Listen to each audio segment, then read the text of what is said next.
விஜய் களத்தில் இறங்கிட்டாராமே அப்படிங்கிறது. இன்னொரு பக்கம் டைவர்ட் பண்றதுக்கு ஆலன் ரவி வந்து சம்மந்தமே இல்லாம நீங்க யாரை எதிர்த்து போராடுறீங்க தெரியாதா? தமிழ்நாட்டினுடைய ஒரே போராட்டமே டெல்லியோட தான். டெல்லியோட பிரதிநிதி உங்களோட தான். நீங்க தான் தமிழர் நலனை எதிராக இருக்கீங்க, மாநில சுயாட்சிக்கு எதிராக இருக்கீங்க, கல்வி நிதி வழங்குதலுக்கு எதிராக இருக்கீங்க, வரி போட்டு எங்களை வரி பயங்கரவாதம் செஞ்சு தமிழர்களுடைய பொருளாதாரத்தை சீரழிக்கிறீங்க, எங்க பிள்ளைங்க படிக்கக்கூடாதுன்னு நினைக்கிறீங்க, இடஒதுக்கீடுக்கு எதிராக இருக்கிறீங்க, தமிழுக்கு எதிராக இருக்கிறீங்க, சமஸ்கிருதத்தை திணிக்கிறீங்க, மத வேறுபாட்டை உண்டு பண்றீங்க, மாநிலங்களே இருக்கக்கூடாதுன்னு சொல்லிட்டு மத்திய அந்த ஏக இந்திய ஒரு சர்வாதிகார கூட்டாட்சி தத்துவத்துக்கு எதிரான ஒரு மனநிலையை விதைக்கிறீங்க.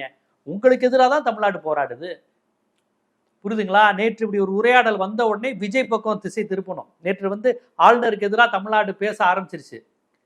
இந்த மாதிரி தமிழர்களுக்கு எதிராக ஆளுநர் இருக்காரு அப்படிங்கிறப்ப என்னென்னலாம் தமிழர்களுக்கு எதிராக அந்த ஆளுநரும் இந்த ஆர்எஸ்எஸும் பாஜகவும் செய்யுதுன்னு பட்டியலிட்டோடனே டக்குன்னு விஜய் பக்கம் ஒன்று திருப்புறாங்க. விஜய்க்கு எதிராக டிடிவி தினகரன் திருப்பினோடனே விஜயே களத்தில் இறங்குறதா சொல்றாங்க. எல்லாம் சரிங்க. புசியானது எங்க?